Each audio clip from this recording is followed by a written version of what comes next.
बड़ी खबर गुजरात से है, जहां भारतीय जनता पार्टी और उनके खास लोगों के द्वारा सभी क्षेत्रों में भ्रष्टाचार को बढ़ावा दिया जा रहा है। इसके लिए आम आदमी पार्टी गुजरात ने 19 दिसंबर 2020 को राज्य कार्यालय में एक पोल खोल प्रेस कॉन्फ्रेंस का आयोजन किया। आम आदमी पार्टी गुजरात प्रदेश की तरफ से एक सीरीज शुरू हुई है, पोल खोल, जो दिल्ली आम आदमी पार्टी इसी बेस पे हर एक कौभांड को उजागर करती थी। ऐसे गुजरात के बहुत सारे कौभांड हैं जो उजागर करने के लिए ये सीरीज चालू की है, जिसका पहला एपिसोड आज है, जिसमें हम हेल्थ मेडिकल रिलेटेड जो भी इश्यू है वो हम आपके सामने ला रहे हैं।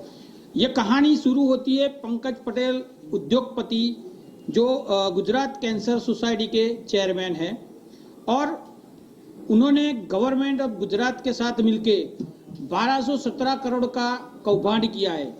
ये हम इसीलिए बता रहे हैं कि ये कौभांड किसी के सामने नहीं आया, हम पेपर पे है और वो ला रहे हैं। इसमें जीसीएस, जो एक जिसको जमीन दी गई है, जीसीआरआई जिसके नाम पे मेडिकल कॉलेज है, और ये पूरी वार्ता शुरू होती है 2009 वाइब्रेंट गुजरात से। वाइब्रेंट गुजरात जो गुजरात सरकार का एक ऐसा है कि जहां पे खाली बातें और बड़े बड़े एमओयू होते हैं, उसी एमओयू की तरह 19,000 करोड़ का ये प्रोजेक्ट हुआ था, जिसमें जीसीएस जो एक प्राइवेट ट्रस्ट है, चैरिटेबल ट्रस्ट है, और उसका चेयरमैन जो है वो पंकज पटेल जी है, और वो सरकार के साथ मिलके 1 रुपए के टोकन पे उनको जमीन दी गई थी। जब भी ये जमीन 1 रुपए के टोकन पे दी गई, उसके लिए गवर्नमेंट में ये प्राविधान था कि ये जो जमीन दे रहे हैं उसके लिए उसको 50% पे करना है, ऐसा प्राविधान है। मंजूरी मिली 25% तक पे करना है, पर 1 रुपए के टोकन पे 900 करोड़ की, आज के भाव पे 900 करोड़ की जमीन 1 रुपए के टोकन पे दे दी। दूसरी चीज इसमें ये आ रही है, ये पब्लिक प्राइवेट पार्टनरशिप की एक्ट की तरह बनाया गया था, तो इसके अंदर गवर्नमेंट की गवर्नर जो होता है वो भी इसके अंदर रेगुलेशन में आते हैं। 2 सरकारी कर्मचारी भी इसके अंदर होने चाहिए, वो आज तक नहीं लिए हैं। इसके अंदर 1972 एक्ट 43(1) के अकॉर्डिंग टू ये जमीन को 30 साल से ज्यादा किसी को लीज पे नहीं दे सकते, पर इसको सारे रूल, सारे संविधान को साइड में करते हुए 99 इयर्स के लिए उनको दे दी है, जो पूरा गलत है। इसके अंदर यही रूल्स के अंदर एक और प्रावधान है कि जो भी ये जमीन देते हैं, बिन खेती वाली जो भी जमीन है, उसको 50% राहत दर, मतलब 50% कम रेट पे देनी है, ऐसी इसमें है। उसके बाद 25% की मंजूरी मिली, 1 रुपये पे ये 900 करोड़ की जमीन ले ली। दूसरा, यही जमीन जिसके अंदर 15% चालू बाजार भाव, मतलब जो अभी करंट प्राइस, जो मार्केट वैल्यू है लैंड की, उसी अकॉर्डिंग टू 15% रेंट उसको सरकार को देना है। जो 2008 से लेके 2020 तक 12 साल का टोटल 360 करोड़ रुपए होते हैं। ये महसूल विभाग 6/6/2003 के अकॉर्डिंग, रूल्स अकॉर्डिंग टू है। ये रूल्स की कॉपी भी हमारे पास है। ये रूल्स के अकॉर्डिंग टू उनको देने हैं जो अभी तक सरकार को दिए नहीं है, मतलब ये भी चूना लगाया सरकार को। इसके बाद जीएससी ने एफआरसी की जो भी बिल्डिंग बनती है, हाई राइज बिल्डिंग बनती है, जो प्लान पास करते हैं उसके पैसे भरने पड़ते हैं। आप कोई भी प्लान पास कराते हो कॉमर्शियल, तो उसके पैसे भरने पड़ते हैं। इनको प्लान पास करने रखा, उसी टाइम पे 3 करोड़ 5 लाख की सब्सिडी दे दी, मतलब वो मन माफ कर रहे। इसके बाद म्युनिसिपल कमिश्नर ने लिख के दिया उसी टाइम के कि भाई ये उनको हम सहायता करेंगे तो हमें आर्थिक संकट आ सकता है कॉरपोरेशन में। ऐसे उन्होंने सरकार को बताया कि हमारे पास पैसों की कमी होगी।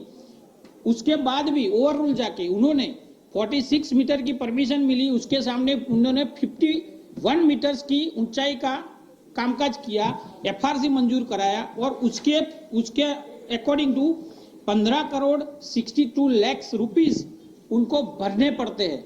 पैसे जमा कराने थे, वो भी उनको नहीं भरने के लिए लेटर दिया कि चलेगा, आप ये नहीं पैसे भरोगे तो। मतलब टोटल 18 करोड़ कॉर्पोरेशन की तरफ से उनको माफ कर दिया।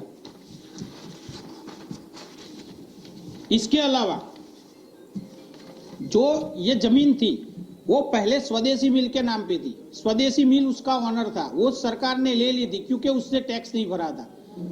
उसका टैक्स आज दिन तक 1.42 करोड़ बाकी है। अभी ये टैक्स भी इन्होंने जमा नहीं कराया। अगर आपके किसी का 3,000, 10,000 या किसी के शॉप का 20,000 का भी टैक्स बाकी होता है ना, तो म्युनिसिपल ऑफिस से ढोल लगा लेके उसके घर पे आते हैं और नोटिस चिपका के देते हैं कि अगर ये 30 दिन में पैसा नहीं भरोगे तो आपकी ये प्रॉपर्टी जब्त करेंगे। तो क्यों इसकी प्रॉपर्टी जब्त नहीं हो रही है? ऐसी क्या इससे लागत है? इसके बाद मेडिकल की कॉलेज बनाई तो पूरे दस्तावेज जो डॉक्यूमेंट प्रेजेंट किए वो गलत है, या फिर उन्होंने प्रेजेंट किए बिना मेडिकल बनाया कॉलेज बनाई।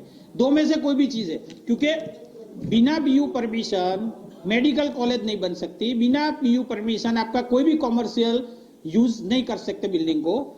इनको बीयू परमिशन मिली 2019 में, ये रहा बीयू परमिशन का लेटर।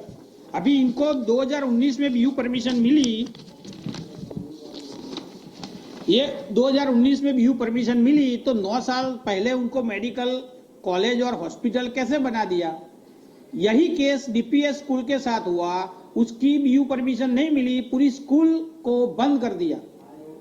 तो ये बड़ा घोटाला है, तो क्यों इसको चालू रहने देते हैं जबकि अभी 2019 में मिला। उसके अलावा हम लोगों ने आरटीआई किया हुआ है, उसके बाद ये सारे डॉक्यूमेंट जो है वो आरटीआई के तहत बाहर आए हुए हैं, आम बाहर नहीं आए हैं। एयरपोर्ट अथॉरिटी की एनओसी चाहिए, 46 मीटर की आपकी चौड़ाई है, तो उसके लिए एयरपोर्ट अथॉरिटी की मंजूरी चाहिए। इसीलिए कि एयरपोर्ट के नजदीक से 8 किलोमीटर एरिया में आप कोई भी हाई राइज बिल्डिंग बना रहे हैं तो उसमें एयरपोर्ट अथॉरिटी का एनओसी रिक्वायर है। इसमें 51 मीटर की हाइट है, वहां रिक्वायर है 48, 3 मीटर ज्यादा। अगर कोई दुर्घटना हो जाती है तो उसकी जवाबदारी पंकज पटेल लेंगे। ये एनओसी में भी लिख के दिया है। एनओसी आज की तारीख में उनकी वैलिडिटी है नहीं, क्योंकि एनओसी ये इश्यू कराया था उसके भी 5 साल हुए हैं। 5 साल के बाद ये एनओसी वैलिड नहीं है, मतलब अब आज की तारीख में नहीं है, ये मंजूरी भी नहीं है एयरपोर्ट की। तो विदाउट एनी मंजूरी वो कॉलेज चल रही है, वहां हॉस्पिटल चल रहा है। इसके अलावा एक ही बिल्डिंग के अंदर मेडिकल एंड नर्सिंग 2 कॉलेज चलती है। अगर आप 1 से 7 की प्राथमिक शाला भी चलाते हैं, प्राथमिक स्कूल चलाते हैं, तो उसके अंदर 8 से 12 का आपको नई स्कूल चालू करनी है तो नया बिल्डिंग बनाना पड़ेगा, उसी बिल्डिंग में नहीं चलेगा। यहाँ पे एक ही बिल्डिंग में 2 कॉलेज चल रही है, जो एफआरसी जो इसके जो रूल्स है मेडिकल काउंसिल के, उसके तद्दन खिलाफ है। तो मतलब पूरा कॉलेज जो दस्तावेज से खड़ा किया है वो पूरे के पूरे गलत दस्तावेज है। इसी चीज से हम सुएज ट्रीटमेंट प्लांट, मतलब जो बायो वेस्ट होता है, जो पॉल्यूशन कंट्रोल बोर्ड इन्वॉल्व होता है, वो आज तक अभी तक नहीं बना है। आप यहाँ से निकल के वहां चेक करिए कॉलेज में, अभी तक वो प्लांट वहां पे है ही नहीं। फिर मेडिकल हर साल इंस्पेक्शन होता है, कॉलेज कैसे मंजूर हो गई, क्वेरी क्यों निकाली नहीं अभी तक। ये सारी चीजों में से टोटल आंकड़ा मिलके निकल के आता है कुल करीबन 900 करोड़ जमीन के, 360 करोड़ रेंट के, एफआरसी मंजूर कराने के म्युनिसिपल कॉरपोरेशन के 18 करोड़ और टैक्स 1.42 करोड़, टोटल 1217 करोड़ का कौभांड है। ये जनता को, सरकार की तिजोरी को एक भारी बोझ लगाया है, जो पैसे नहीं दे रहे हैं या जानबूझकर इसको छुपाया गया है। हम आपके माध्यम से अहमदाबाद के म्युनिसिपल कमिश्नर को ये संदेशा देते हैं कि आप 3000 करोड़ की वर्ल्ड बैंक से लोन लेने निकल रहे हो, ये 700 करोड़ की रिकवरी करो, ऐसे ही आपको वहां पे 700 करोड़ कम हो जाएंगे। और अहमदाबाद में ऐसे 10 लोग ढूंढिए, आपको 3000 लोन लेने की जरूरत नहीं पड़ेगी। ये आपके कौन होते हैं जिनके अभी आप पैसे नहीं ले रहे हो? ये आपके कौन है? अगर ये आप जाहिर में आप खुलासा करिए, आप पब्लिक में आके प्रेस कॉन्फ्रेंस में बताया कि आपके ऐसे क्या संबंध है जो भाजपा सरकार या ऑफिसर और ये तीनों मिलकर ये चीज कर रहे हैं। इसी चीज के उजागर करने वाले हमारे युवराज सिंह जो है, उनको ऊपर भी 2-4 बार हमला करने की कोशिश की, उनको धमकियां वगैरह मिली, उन्होंने पुलिस फरियाद की तो वो भी नहीं लिया है। तो हम इसी रिगार्डिंग आपको और कुछ पूछना हो तो आप बात कर सकते हैं। जिस प्रकार से कोविड-19 को चलते हुए काफी सारे मरीज बढ़ गए गुजरात में, और गुजरात के सभी जो राज्य है उनमें कर्फ्यू, नाइट कर्फ्यू का ऐलान कर दिया गया। तो बेसिकली अहमदाबाद में भी कर्फ्यू चल रहा है नाइट। तो आपके माध्यम से जानने मिला है कि नाइट कर्फ्यू पे आप खिलाफ जाने वाले हो, क्योंकि सभी माध्यमों को थोड़ा सा नुकसान हो रहा है। तो उनके बारे में क्या कहना चाहेंगे? पूरे भारतवर्ष में आप देखिए तो हर जगह पे नाइट कर्फ्यू नहीं है। बॉम्बे में भी नहीं है, और काफ़ी अच्छे जहाँ पे रिकवरी रेट बेटर हो गया है वहाँ पर भी नाइट कर्फ्यू नहीं है। गुजरात में सिर्फ ये जो 4 जगह है, अहमदाबाद, राजकोट, सूरत एंड जो 4 जगह है वहाँ पर ही ये कर्फ्यू है। लेकिन उससे काफ़ी बिजनेस में अफेक्ट हो रहा है।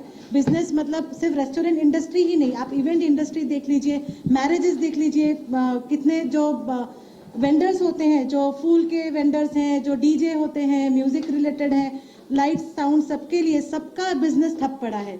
9 बजे का जो कर्फ्यू है उससे क्या मतलब क्या हो सकता है, हमें तो नहीं समझ आ रहा। लेकिन मैं एक बात बताना चाहूंगा कि परसों ही गृह मंत्री, जो गुजरात सरकार के जो गृह मंत्री है प्रदीप सिंह जाडेजा, उन्होंने ऐलान किया है कि जब तक इसका निराकरण नहीं आएगा, जब तक वैक्सीन क्लियर से नहीं होगा, तब तक नाइट कर्फ्यू तो चलता ही रहेगा। तो क्या करेंगे?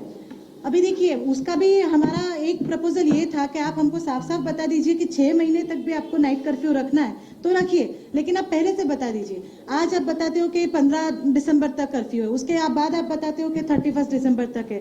तो वेंडर्स या बिजनेसमैन प्लान भी नहीं कर पाते कि हमको फ्यूचर में क्या करना है। अगर पता हो कि 6 महीने तक कर्फ्यू रहने ही वाला है तो वो अपना बिजनेस बंद करके कुछ नया बिजनेस सोच भी सकते हैं। तो एटलीस्ट प्रॉपर प्लानिंग के साथ अगर हम आगे बढ़े तो बिल्कुल सबके लिए सोच के प्लान करना चाहिए। जी हाँ जी, आज का प्लानिंग क्या है?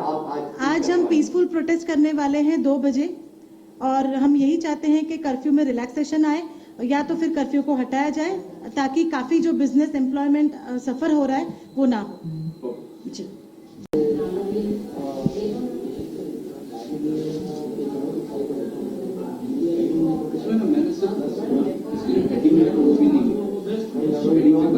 no problem, heading I manage. Done. That is more than enough.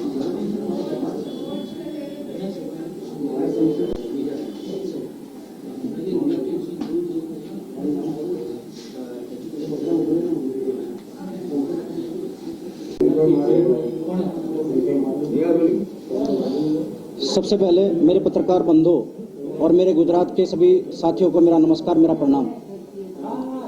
Delhi से मैं आम आदमी पार्टी गुजरात प्रदेश सह प्रभारी अपनी गुजरात प्रदेश की टीम के साथ आम आदमी पार्टी एक ईमानदार पार्टी को मजबूत करने के लिए, अपने संगठन को मजबूत करने के लिए आया हूं। जैसा कि हम दिल्ली में अभी नगर पालिका के अंदर भाजपा शासित नगर पालिका है और वहां पर बहुत सारे भ्रष्टाचार के मुद्दे हम जनता के सामने लेकर आ रहे हैं। उस चीज को ध्यान में रखते हुए गुजरात के अंदर हम हल्ला बोल पोल खोल कार्यक्रम के तहत हर हफ्ते जो गुजरात के अंदर पिछले 15-20 वर्षों से भाजपा शासित भ्रष्टाचार संलिप्त सरकार के कौभांडों को सामने लाएंगे गुजरात के सामने, और यह श्रृंखला हर हफ्ते एक नए कौभांड के साथ आपके सामने आएगी। और आज हमारे साथ जो हमारे गुजरात प्रवक्ता श्री नितिन बारोट जी, वो आपके सामने एक ऐसा मुद्दा आप रख रहे हैं जिसको जो करीबन 1217 करोड़ रुपए का है। तो नितिन बारोट जी आपके सामने आगे की प्रक्रिया को, प्रेस वार्ता को आगे जारी रखेंगे।